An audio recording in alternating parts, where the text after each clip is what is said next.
Hello everyone, स्वागत है आपका आज एक नए क्लास में। तो आज जो है हम एक बहुत ही इम्पोर्टेंट टॉपिक जो है वो करने वाले हैं। कहाँ से? मध्यकालीन भारतीय इतिहास से, मिडिवल इंडियन हिस्ट्री से, कि खराज जो था वो क्या था।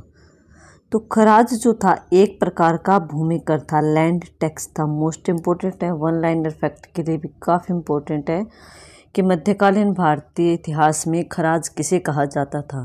तो यह एक भूमि कर था। क्या था? Land tax. यह कर किन पर लगता था? गैर मुस्लिम किसानों की, मुसलमान किसानों को छोड़कर बाकी जो भी धर्म के लोग हैं उन सभी पर यह कर लगता था। मोस्टली हिंदू मुसलमानों पर, जो हिंदू लोग थे उन पर ज़्यादा लगता था। ये हिंदू किसानों पर, जमींदारों पर लगता था, जैसे कि हिंदू हो गए। खराज जो था, जिस भूमि पर लगता था यह कर, उस भूमि को खराजी भूमि बोला जाता था। कि खराज क्या था? एक कर का नाम था। तो यह कर जिस भूमि पर लगता था उसको बोला जाता था कि ये खराजी भूमि है, इस पर कर लगा हुआ है। भूमि जो थी वो चाहे जोती हुई हो या फिर बिना जोती हुई, उनको जो है किसानों को उपज का जो निश्चित भाग था वो टैक्स के रूप में देना पड़ता था।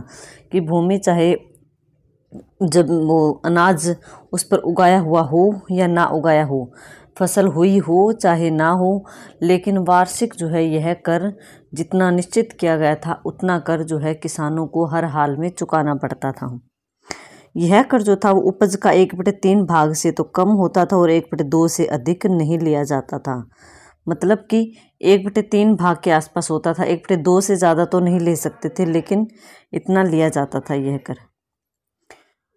भूमि कर निश्चित करने का आधार क्या था? कि जो ज़मीन है उसका क्षेत्रफल कितना है, इस ज़मीन की उपज कितनी है, कितनी पैदा यहाँ पर होती है, और इस ज़मीन पर सिंचाई कहाँ से होती है और कितनी सिंचाई होती है। इन 3 बातों को ध्यान में रखकर जो है यह कर निर्धारित किया जाता था। एक तरह का टैक्स, मान लीजिए इंग्लिश में टैक्स कहते हैं, कर लगान, जो कि ज़मीन के बदले में लिया जाता था। तो मुसलमान शासकों ने मध्यकालीन भारत में जो हिंदू किसान थे उन पर जो ये मोस्टली कर लगाया था, भूमि कर, उसको बोला जाता था खराज। ठीक है। और ये 1/3 भाग से कम और 1/2 भाग से ज़्यादा नहीं लिया जाता था। और यह हर, चाहे भूमि जोती हुई हो चाहे ना हो, उन सभी पर लगता था। तो आई होप आपको इतने इस पहरे में अच्छे से क्लियर हुआ होगा। आगे देखते हैं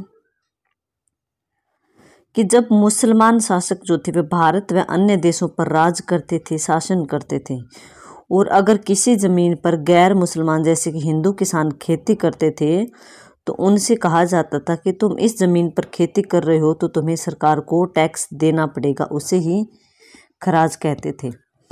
कि मुसलमान राजा गद्दी पर बैठा हुआ है और उस राज्य में जो है हिंदू किसान रहते हैं जो कि खेती करते हैं, तो राजा उन पर यह कर खराज कर लगाता था कि मेरे राज्य में जो ये ज़मीन है इस पर तुम खेती कर रहे हो तो तुम्हें जो है यह भूमि कर देना होगा। और उस भूमि कर का नाम क्या था? खराज।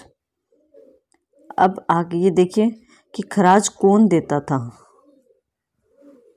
वो किसान जो मुसलमान नहीं थे, मतलब हिंदू थे, उनको देना पड़ता था, जो इस्लामी शासकों के राज में खेती करते थे, चाहे वो किसान ज़मीन के मालिक हो या फिर बस खेती करते हो। अगर वो मुसलमान नहीं थे तो उन्हें यह टैक्स देना पड़ता था।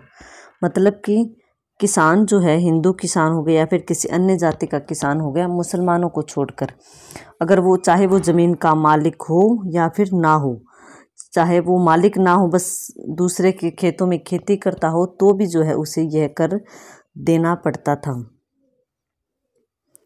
अब नेक्स्ट पॉइंट आता है कि खराज क्यों लिया जाता था। तो खराज सरकार या फिर राज्य की कमाई के लिए, क्योंकि इससे काफ़ी इनकम होती थी और राज्य का खर्चा चलता था। और जो इस्लामी शासकों की जो ज़मीन इस्लामी शासकों की हो चुकी थी उस पर लोग रह रहे थे तो वे कुछ ना कुछ चुकाएं। तो ऐसा इस जो ये मुसलमान शासक थे उनका मानना था कि इस क्षेत्र पर हमारा अधिकार है और हमारी ज़मीन है सारी।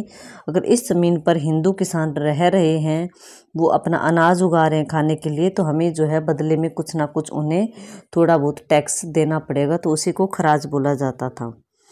यह टैक्स जो था वो ज़्यादातर अनाज या फिर पैसों में लिया जाता था। या तो फसल से मतलब जितने ज़मीन में अनाज होता था उसका हिस्सा लिया जाता था, या फिर नगद के रूप में भी इस कर को लिया जाता था। तो ये था खराज क्या है। कई बच्चों को इस जो है टॉपिक में कंफ्यूज होता है, इसलिए मैंने सोचा कि एक अलग से इसको शॉर्ट क्लास बना दी जाए। खराज क्या था? तो खराज था भूमि कर, भूमि पर जो कर लगता था, ठीक है। और यह कर किस पर लगता था? तो हिंदू किसानों पर लगता था। और बाकी हमने ये भी पॉइंट देख लिए कि क्यों लगता था, कौन देता था इसको, क्यों लिया जाता था, क्योंकि कमाई के लिए।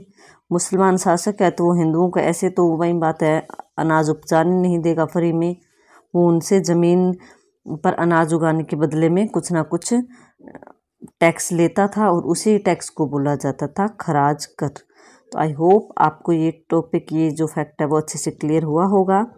अगर कोई डाउट है तो आप क्लास के नीचे कमेंट सेक्शन में कमेंट छोड़ देना, मैं रिप्लाई कर दूंगी आपको।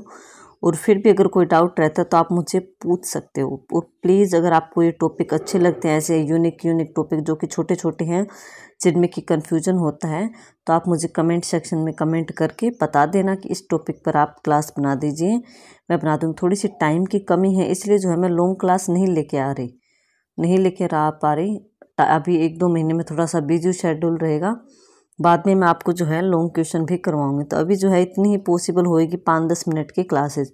तो इसमें जो है मैं इम्पोर्टेंट फैक्ट जो है आपको करवाने की पूरी कोशिश रहेगी। तो प्लीज़ अगर आपको क्लास अच्छी लगती है, मेरे पढ़ाने का तरीका अच्छा लगता है, तो क्लास को लाइक करना, शेयर करना और चैनल को सब्सक्राइब ज़रूर कर लेना। Okay, thank you everyone.